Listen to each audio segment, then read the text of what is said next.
Have you ever wondered what it would be like if Einstein, Steve Jobs, and your child's brain had a party? Welcome to the Neuroquirky Nexus, where we celebrate the extraordinary minds of our neurodiverse children. Welcome to you amazing parents and caregivers to this podcast.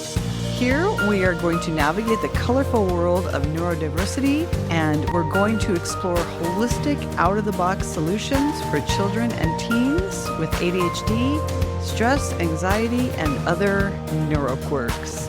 Each week we'll dive into practical, brain-based techniques and quirky strategies to help your child thrive. I'm Laurie Bloyer, a former veteran teacher turned holistic neurogrowth, learning, and life success coach.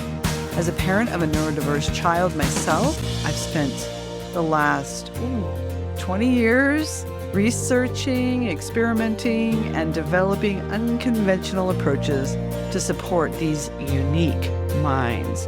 I myself have ADHD diagnosed later in life, and thank goodness, now I understand some of my neuroquirks, and I am going to give you, from my years of teaching in the classroom, my son and myself, several tips, tricks, strategies to help you and your child thrive and create peace at home and joy in your life.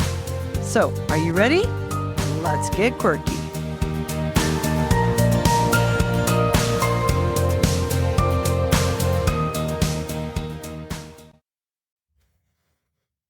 Hello, and welcome back to the Neuroquirky Nexus. In this podcast, we try our best to support parents navigating the twists and turns of raising neurodiverse kids. I'm Laurie Bloyer, your holistic learning and life success coach, and I specialize in helping families with children who have ADHD, anxiety, and stress. I work with you to help them thrive. So, as I promised last week, we just wanted to touch on the holidays here when this episode is coming out. It's almost Christmas.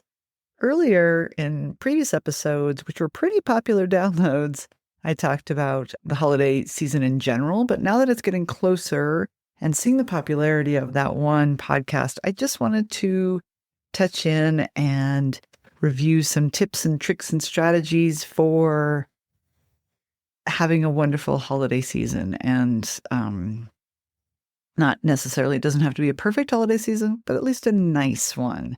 So some proactive strategies, and then maybe a few reactive strategies thrown in there. So let's get started. And as always, we like to keep it quirky. So here we go. Sometimes we just, as I said, the proactive strategies, we really need to learn how to get ready for the holidays and try to ward off any of the meltdowns, tantrums, disappointment, sadness, stress, anxiety that we're all feeling, especially that our children feel. So understanding the triggers that your child might experience is really important. Some of those can be a change in routine. Kids really thrive on predictability. The holidays can disrupt schedules with travel, visitors, events. A sudden shift from school days to long, unstructured breaks can lead to restlessness and meltdowns. So I strongly urge you to have routine, but yet within the routine, you can do different things. So an outside time of the day, what are you going to do during that time? Well, you can either, or I should say maybe a physical time of the day, right? So you can either go outside, you can go to the park, you can play in the backyard, you can run around the house, you can do a little mini obstacle course. So really having a variety within the routine is essential. Of course, sensory overload, even us regulated folk that we can handle all of this, we still get very stressed. And holiday lights, crowded family gatherings, loud music, even the smell of certain foods can overwhelm a child's sensory system. What feels festive to some might feel like chaos to our neurodiverse children. And especially, all of the questions that aunts and uncles and grandparents ask our children over and over again. It's overwhelming. So please be mindful of that. And if they need the little noise canceling headphones, get those. If they need a quiet, calming corner, go there. So we'll talk about that in a little bit. But please be aware and recognize what triggers them. And again, the social pressures, right, of family gatherings that come with the expectations of you always have to be on your best behavior. You have to wear clothes that maybe aren't comfortable. You have to answer questions. You have to get along with other people that you may not get along with. So that can really feel maybe even impossible for children struggling with self-regulation. Right? Sitting still at the dinner table, that's hard. Engaging with unfamiliar relatives or their cheeks getting pinched or whatever it is, that is really challenging for a child that is already trying to regulate themselves and do the best they can. So really being aware of those social pressures that can heighten stress and anxiety and cause negative outbursts, shall I say. And then, of course, the anxiety about the unknown. If you don't have that structure, the anxiety about what's coming up next, what are we doing, who's coming, what are we eating, right? A lot of unknowns happen. New situations, people, traditions, right? Those can really cause people and our children to stress and worry. So even what am I getting for Christmas? Am I getting what I wanted? Those gifts can all just set a child off. So the lack of clarity, being really clear is very important of what's going to happen, right? Setting those clear expectations. And again, we'll talk about those in a second about how to work with these triggers. So first, we just really wanted to understand these triggers in order to help us meet our kids with empathy and prepare them, allowing us to be proactive toward potential meltdowns and to create, hopefully, a more peaceful experience for your child, for you, for relatives. And we're also going to talk about that coming up too, how to talk to relatives about your unique child. All right, so that is definitely some strategies to think about for our holiday triggers. Moving on, let's talk about how to reduce stress. It's stress for our children, stress for ourselves. How can we reduce stress? We want to think about the strategies to reduce this stress that the kiddos might be having or we as adults might be having. So let's dive into some actionable strategies. Keep predictability in the picture. Maintain familiar routines as much as possible, right? Trying to really stick to regular meal times if you can, bedtimes if you can, and downtime and relaxation time. So I even say before the chaos starts, set yourself up for success with a schedule, kind of time block, right? This is the time we're going to have meals. This is the time we're going to go out and get exercise, right? So really try to time block and then be flexible within those time frames. Sometimes you might have to make the hard decision, but you have to decide, do you want to stay at the party and perhaps have a meltdown? Or do you want to leave the party early so that you can keep that structure and avoid the hopeful meltdowns, right? You can also use visual schedules or countdowns. So creating a holiday calendar together would be really nice. And some visuals that will help your child know what the structure is for the holidays. We've talked about that in the earlier episode, right? When we were preparing for the long holiday stretch from Thanksgiving to New Year's, but now we're in the thick of it with Christmas and Hanukkah and most of the holidays happening right about now. So also prepare for those transitions. Yes, prepare for if you're going to be flying or traveling or going to a party. Always preparing and helping your child know what's coming up next. So that advanced warning definitely helps them. 5-minute warnings were always so successful for my son. I don't know what I would have done without the 5-minute warnings. So before you leave for dinner, before you go to the party, before you are about to leave for the party, right? So a lot of those warnings are definitely helpful and allows kids to help regulate themselves. Of course, plan for their sensory needs. As I said earlier, with the headphones, if they need that, if they need a little toy to fidget with, if they need maybe the chair bands that I love so much that you can bring and just attach to the chair at the gathering so that they can fidget and sit at the table longer. And also, when you go somewhere, maybe find a little space for your child to retreat to, right? So where can they go to regulate their emotions? Where can they go if they are starting to have a meltdown and need to decompress? Or if you catch it ahead of time, where's a soft, soothing spot? In the other episode, I had talked about that my son always loved to go in the coat room and hide under the coats because he found that his soft, soothing spot to be under the coats. So yeah, definitely think about some sensory toys you can bring, some fidgets, some stuffed animals, blankets, anything that will help them feel comfortable and safe and help them regulate their emotions. And then, of course, you need to possibly reframe some of your expectations, right? You might have to adjust your expectations to fit what your child can do.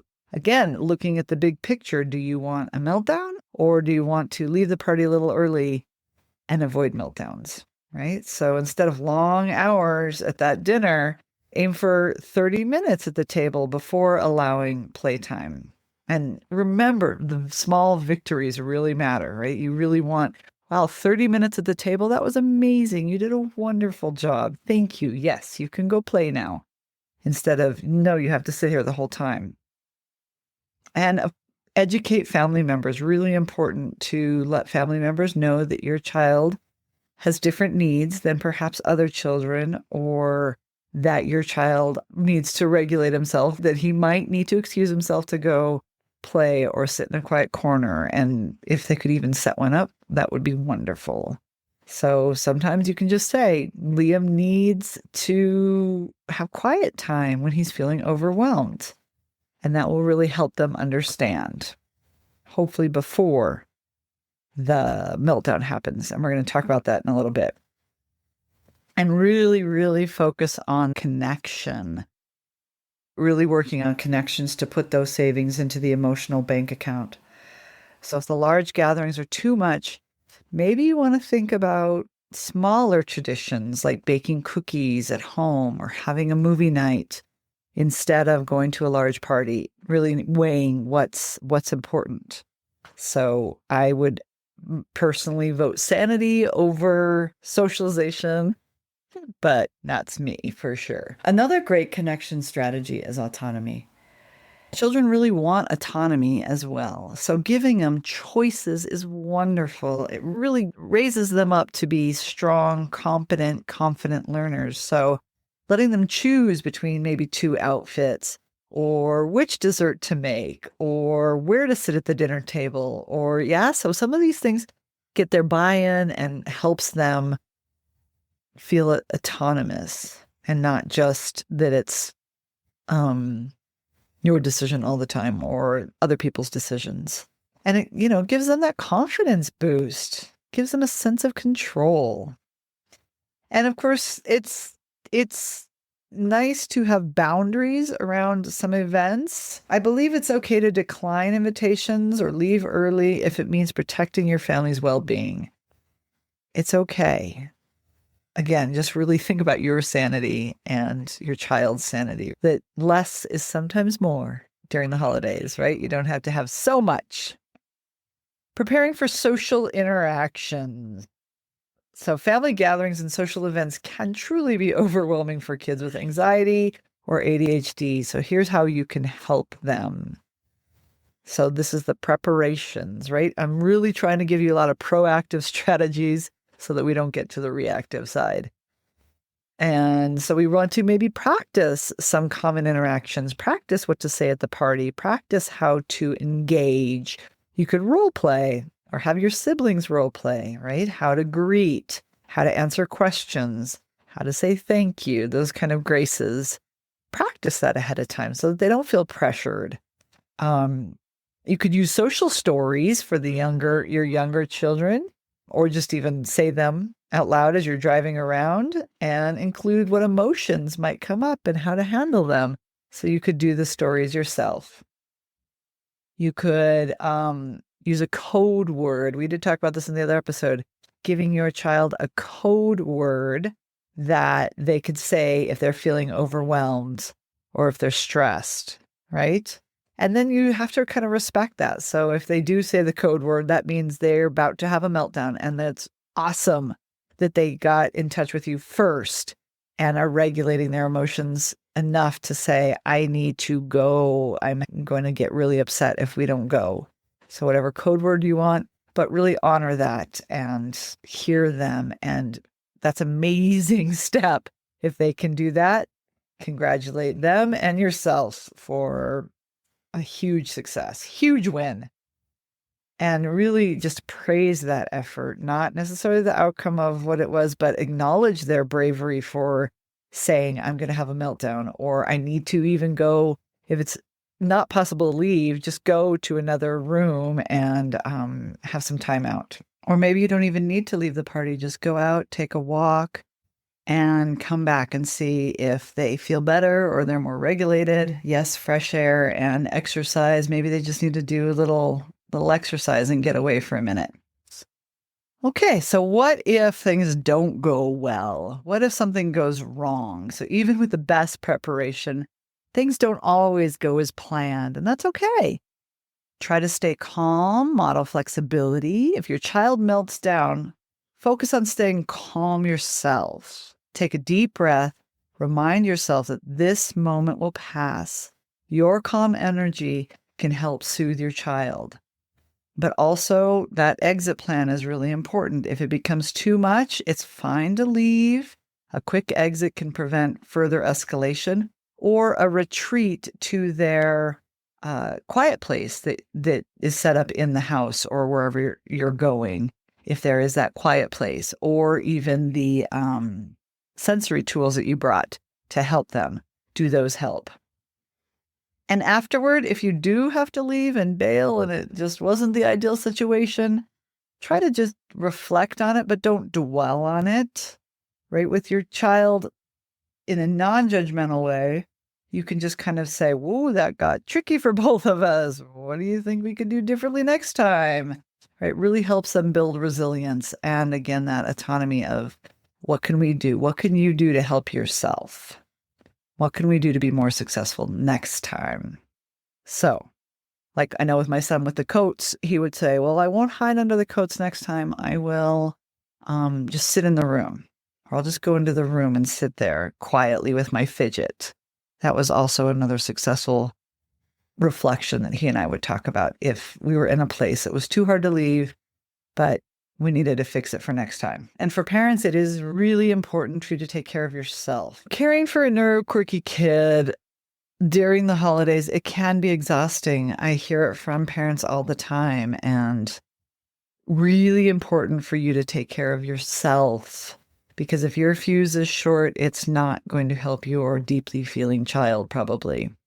So remember to practice self-compassion. It's okay if things don't go perfectly. Focus on the progress over perfection. It doesn't have to be a perfect holiday. This is really about family time and togetherness. We want to have a nice holiday, but we also need to be good to ourselves and our families. And of course, you will need breaks. You also need maybe to step away to take care of your sensory needs as well. A bath, deep breathing, a quick walk, whatever you need to reset and recharge. And then if you need support, by using support systems, so your friends, family, any online communities, anyone who can help you recharge, if you even just need to vent, get something off your chest. But I'm really trying to focus on the proactive strategies that I've listed in here. So please try to take care of those proactive strategies first before we have to react. but definitely take care of yourself, because you can't help your child if you're not helping yourself first. You just won't have the attention span or the patience, right? So please take care of yourself. Take much for negative emotions to wear off on your child.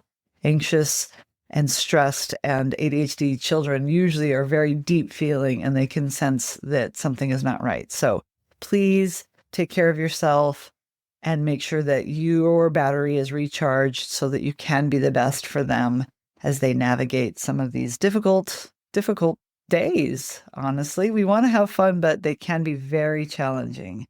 So I really appreciate you and everything you do as a parent. I know it's hard. I've been through it myself with my son and myself. So you will have an amazing holiday if you just try to keep these tips in mind. So thank you for joining me today. I know these holidays can feel like navigating a minefield when you have your neuroquirky kid, but you are not alone. You are doing an amazing job. So if this episode resonated with you, I really do invite you to share it with somebody that might also benefit from these tips and tricks and strategies. And also keep in mind that I'm getting closer to my January 25th workshop, where we're going to learn a secret weapon, a tool to stop the overwhelm, chaos, fear of failure, and worry. I have a very special secret tool I want to teach you in my January 25th workshop. And it's designed specifically for parents like you. So we'll break down this tool and use it to thrive in your parenting journey with your neuroquirky kiddo. Until then, have a wonderful holiday, and I will see you next time, or I'll talk to you next time in the Neuroquirky Nexus. Have a wonderful holiday and keep it quirky.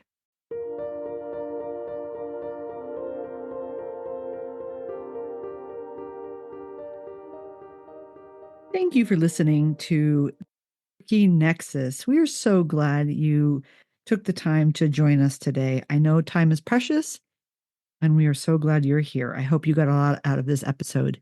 Please don't forget to post your activity using hashtag NeuroNexus. That's NeuroNexus.